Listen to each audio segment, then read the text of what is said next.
Bonjour. Alain Bauer, vous êtes professeur de criminologie du Conservatoire national des arts et métiers à New York et Shanghai. Alain Bauer, tribune récente dans l'opinion. Comment sortir de la première crise globale? Le moins qu'on puisse dire, c'est que voilà, vous y allez avec votre franc-parler habituel. Imprévoyant, incohérent, inexpérimenté, rares sont les gouvernements qui sortiront indemnes de la gestion chaotique de cet événement. Qu'est-ce que vous nous expliquez, Alain Bauer, dans cette chronique? Alors en fait, il y a toujours plusieurs éléments. Quand j'enseigne à l'école de guerre, un des éléments les plus curieux, c'est ce qu'on appelle la surprise stratégique. Et il y a toujours un débat sur la notion de surprise stratégique. Et d'ailleurs, le titre de la tribune n'était pas la première crise globale, mais la première crise totale, au sens clausewitzien du terme, qui essayait de comprendre la stratégie napoléonienne, lui-même étant revenu d'ailleurs sur le concept en disant qu'il n'avait rien compris, mais le terme est resté. Pourquoi est-ce une première crise totale? Parce qu'elle couvre tout en même temps, le monde entier, le sanitaire, le social, l'économique, le militaire, le stratégique, le cyber, bref, tout le monde y a droit. Et le management du chaos est toujours un art extraordinairement difficile, plein de difficultés, d'incompréhension, de moments de doute et d'incohérence et d'inconséquence et de défauts d'impréparation. Et d'ailleurs, après chaque grande catastrophe, la commission d'enquête se réunit et déclare, un, qu'on savait tout ou presque avant, deux, qu'on n'avait pas compris grand-chose, et trois, qu'on allait essayer de faire mieux la prochaine fois. Ce qui est valable pour le terrorisme, les affaires militaires, comme pour les affaires pandémiques. Alors, je disais qu'il y avait un sujet de surprise stratégique, car en fait, l'essentiel de la surprise stratégique dans l'histoire du monde tient sur les deux mains. Le reste, c'est de l'aveuglement stratégique. C'est quand on ne veut pas croire ce qu'on sait. Et il y a là un vrai sujet, et alors particulièrement pour cette crise-là.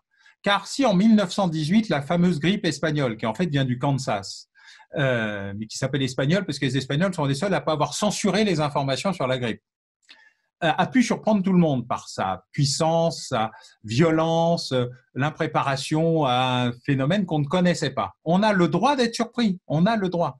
Pas la deuxième fois. La première fois, oui, la deuxième fois, non. Or, depuis 1918, on a eu une demi-douzaine de crises pandémiques, y compris des grippes, y compris un SRAS, un MERS, un CoV-1, la grippe de Hong Kong, tout ça, on l'a eu. Il n'y a pas si longtemps. Et en 2007, nous nous sommes préparés à la pandémie. Nous avons construit un outil. Nous avons eu un gouvernement qui a décidé d'anticiper, avec des gouvernants qui gouvernaient, qui avaient une vision politique et pas seulement administrative ou bureaucratique des choses. Et malheureusement, pour nous, nous y avons échappé. Le H1N1 ne nous a pas touchés. Et l'effet secondaire de cela a été la victoire des comptables sur les politiques. Le fait que vous avez dépensé trop d'argent, ça ne sert à rien, la prévention ne sert à rien, la précaution ne sert à rien, et on est juste en situation de réaction. Et c'est valable pour la police, c'est valable pour l'armée, et c'est malheureusement valable pour la santé.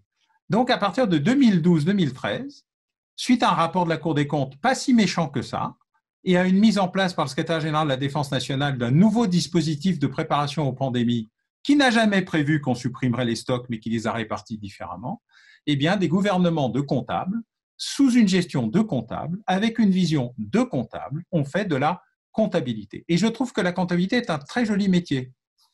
Mais ce n'est pas la comptabilité et la gestion ne sont pas la même chose. D'ailleurs, en finance publique, on supprime les ordonnateurs et les comptables. Ce n'est pas pour rien. Les uns donnent des ordres et les autres comptent. Et le problème, c'est qu'on a considéré que la santé, la sécurité, la défense étaient des coûts, alors qu'il a toujours fallu les considérer comme des investissements. Et un des effets secondaires de cette affaire, c'est l'arrivée de la fair value. La fair value est un changement d'une norme comptable qui considère qu'un investissement à long terme ou un investissement à court terme, c'est pareil, et qu'on ne le calcule que par rapport à l'écart spéculatif potentiel de la marge qu'on va pouvoir réaliser. Il n'y a donc plus aucun intérêt à faire des investissements à long terme. Or, la santé est un investissement à long terme majeur. Quand on regarde la courbe de gestion du nombre de morts par habitant, qui est le seul indicateur valable, la surmortalité, pas tellement parce qu'on arrive à tester tout le monde, ce n'est pas le cas. Donc le test n'est pas un indicateur fiable. L'entrée en situation de surventilation, d'urgence, etc., en est un peu plus fiable parce qu'il donne une idée de la surconsommation de l'espace hospitalier. Et la surmortalité est un indicateur fiable puisqu'on sait qui est mort à la maison, qui est mort dans les EHPAD et qui est mort dans les hôpitaux. Eh bien, on découvre un événement marquant, c'est qu'on a de très, très, très mauvais élèves, l'Espagne, l'Italie, des élèves moyens, la France, des élèves qui vont devenir très mauvais, les États-Unis, la Grande-Bretagne, et d'excellents élèves, ceux qui sont les riverains immédiats de la Chine. Pourquoi? Parce qu'ils ont appris. Et que non seulement ils n'ont pas démantelé leurs outils, qu'ils les ont renforcés. Et il y a un surbon élève qui est Taïwan. Taïwan a réussi à gérer par le testage généralisé, par le contrôle total, par le traçage démocratique et par le tri, c'est-à-dire le confinement ciblé, le fait que son économie fonctionne, que sa situation pandémique est très bonne, qu'elle n'a pas connu de réplique, même s'ils savent qu'ils vont en avoir, qu'ils arrivent à traiter le sujet. Et alors, il n'y a pas plus voisin de la Chine que Taïwan, puisque c'est même un morceau officiel du point de vue de la République populaire de Chine, de la Chine. Donc, on sent bien que la maîtrise du chaos n'est pas un problème de surprise, de préparation, c'est un problème d'anticipation et d'investissement sur un vecteur qui n'est pas un coût caché, comme le dirait mon collègue Capelletti, mais un investissement sur le futur, parce que nous aurions pu éviter le confinement généralisé, cette crise économique, sociale, sanitaire, fiscale totale que nous sommes en train de vivre, et qu'en tout cas, nous aurions pu fortement plus l'étaler que ce que les mesures excellentes prises depuis ont fait, mais pour uniquement atténuer l'ampleur de la crise, alors que nous aurions pu très fortement l'éviter. Donc, crise totale, incohérence, impréparation, inconséquence, inexpérience et surtout amnésie. Car le drame dans cette affaire, c'est que nous n'avons pas été surpris, nous avons déconstruit volontairement, administrativement, bureaucratiquement et comptablement un outil que nous avions mis des années à préparer et qui, malheureusement, n'ayant pas pu montrer son efficacité, a été démantelé selon la règle anti-Sherlock Holmienne. Sherlock Holmes explique, maître des criminologues, qu'en matière criminelle, une fois l'impossible supprimé, ce qui reste, même invraisemblable, doit être la vérité. Nous avons décidé que l'invraisemblable était impossible. Et donc, non seulement nous n'avons pas vu arriver la crise, mais nous avions les moyens de la gérer et nous les avons supprimés parce que ça coûtait trop cher, trop de masques, pas de remplacement, un établissement spécial de gestion de la crise ne sert à rien, pas d'unité de commandement, des conseils dans tous les sens, des acteurs perdus, des opérations mal maîtrisées, des commandes mal passées, des délais invraisemblables. Et alors là, une double victime. Le virus pandémique et le virus économique sont en train de se lier, non pas parce que le prix de la vie ne doit pas être pris en compte, mais parce que la double peine en matière économique et sanitaire est quelque chose qui aurait pu franchement être évité. Et le drame, c'est que nous avons un contre-exemple absolu, car si nous étions tous dans la même galère, ben nous serions tous dans la même galère. Mais ce n'est pas le cas. Et les courbes épidémiologiques, les courbes de décès, les courbes de gestion, y compris dans des pays qui nous sont proches, comme l'Allemagne, montrent qu'en la matière, nous sommes un élève moyen, nous avons été un très bon élève, nous pourrions le redevenir. Vous évoquez la nécessité d'une parole publique claire, cohérente, simple, directe et une redéfinition des termes mêmes du libéralisme.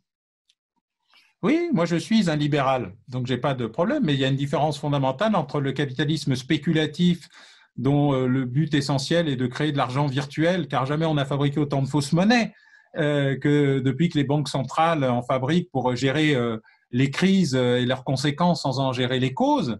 Et puis l'enjeu qui est de dire le capitalisme, c'est de l'investissement à long terme, c'est de l'investissement sur la vie, c'est de l'investissement sur la santé, c'est de l'investissement sur la formation, c'est de l'investissement sur l'éducation, c'est de l'investissement sur le maintien des actifs stratégiques, ce que les Américains font très bien d'ailleurs. Le CFIUS américain, nous avons créé avec Alain Juillet une sorte de CFIUS à la française des dizaines d'années après eux. Et donc, le nationalisme exacerbé n'est pas un enjeu en matière économique, mais une bonne et saine gestion des enjeux nationaux ne fait pas de mal. Hein. C'est un peu Jean Jaurès. Hein.